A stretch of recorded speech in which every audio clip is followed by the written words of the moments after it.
Estamos fazendo uma prévia, na verdade eu diria que até ele já pregou, não é? Com tudo aquilo que exatamente o texto que eu escolhi, o Joelson me deixou livre aqui para falar, mas eu escolhi justamente esse texto que narra este momento, Jesus chegando aqui em Nazaré. Mas eu tenho ainda algumas observações que nós vamos fazer aqui. Então, a palavra diz assim, o texto é Lucas, e aqui no capítulo 4, e 14, verso 14 em diante, diz assim: então, pelo poder do Espírito Santo, voltou Jesus para a Galileia, e a sua fama correu por todas as terras em derredor, e ensinava nas suas sinagogas, e por todos os era louvado. E chegando a Nazaré, onde fora criado, entrou num dia de sábado, segundo o seu costume, na sinagoga, e levantou-se para ler. E foi-lhe dado o livro do profeta Isaías, e quando abriu o livro, achou o lugar em que estava escrito: o Espírito do Senhor está sobre mim, pois que me ungiu para evangelizar os pobres, enviou-me a curar os contritos de coração, a proclamar liberdade aos cativos e restauração da vista aos cegos, a pôr em liberdade os oprimidos, a anunciar o ano aceitável do Senhor. E cerrando o livro, ou fechando, e tornando a dar ao ministro, assentou-se, e os olhos de todos da sinagoga estavam fitos nele. Então começou a dizer-lhes: hoje se cumpriu esta profecia em vossos ouvidos. E todos lhe davam testemunho e se maravilhavam das palavras de graça que saíram da sua boca, e diziam: não é este o filho de José? E ele lhes disse: sem dúvida me dareis este provérbio: médico, cura-te a ti mesmo, faze também aqui a tua pátria, na tua pátria, tudo que ouvimos ter sido feito em Cafarnaum. E disse: em verdade vos digo que nenhum profeta é bem recebido na sua pátria. Em verdade vos digo que muitas viúvas existiam em Israel nos dias de Elias, quando o céu se cerrou por 3 anos e 6 meses, de sorte que em toda a terra houve grande fome, e a nenhuma delas foi enviado Elias, senão a Serepta de Sidom, a uma mulher viúva. E muitos leprosos havia em Israel no tempo do profeta Eliseu, e nenhum deles foi purificado, senão Naamã o sírio.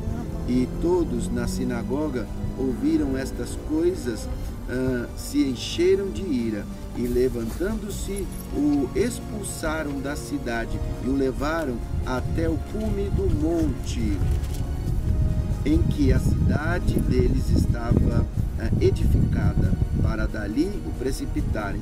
Ele, porém, passando pelo meio deles, retirou-se.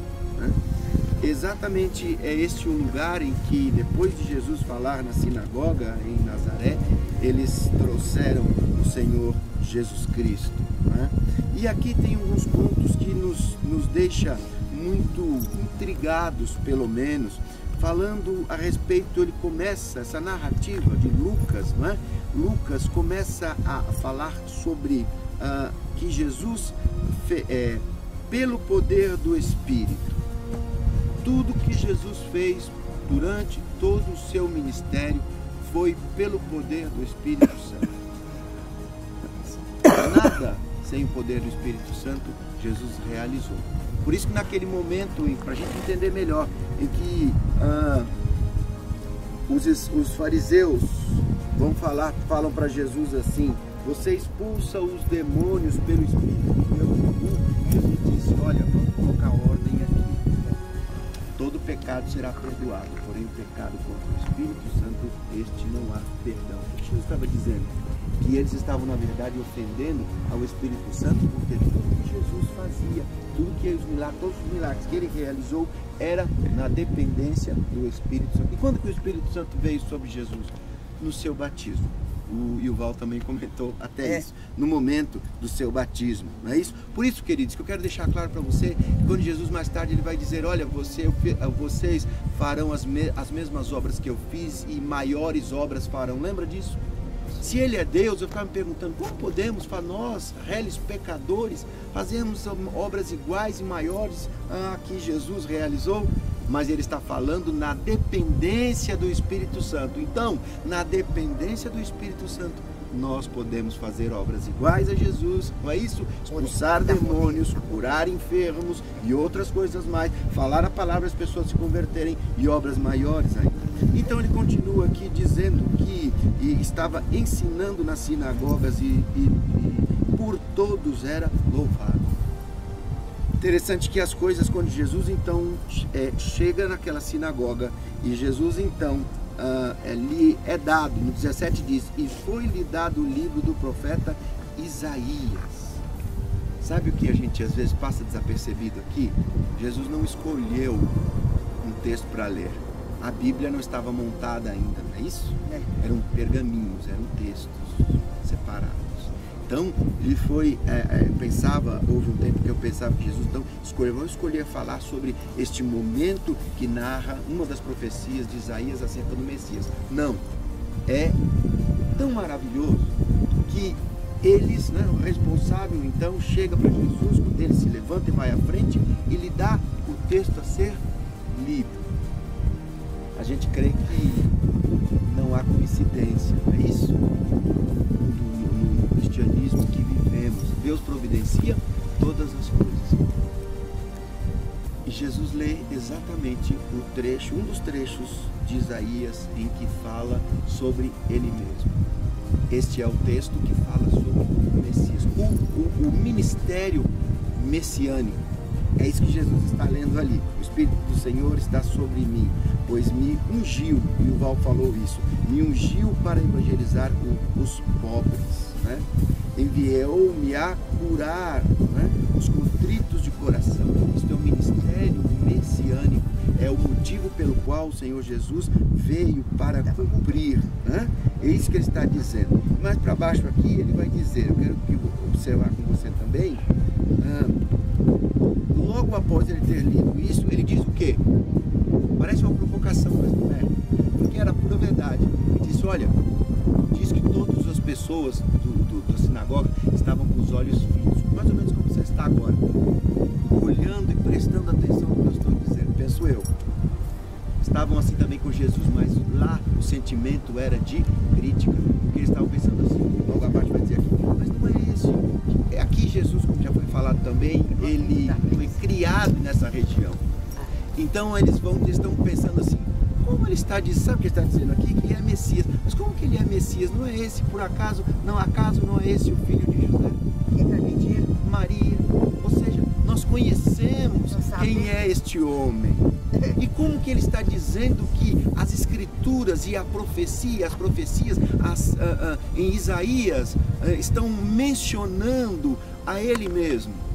Eles ficam como que incrédulos, eles ficam como quem não compreendem de fato que, como disse o Yuval, para ele dizer que era Messias, ele tinha que ter um exército atrás, ele tinha que ter uma pompa, ele tinha que ser mais ou menos, pelo menos, vamos dizer assim, semelhante ao rei Davi. E Jesus, nós sabemos que o seu reino não é desta terra, o seu reinado não é desta terra.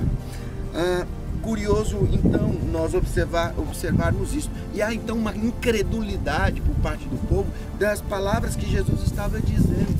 A tal ponto que, mais para frente aqui, Jesus percebendo essa incredulidade, ele vai dizer aqui,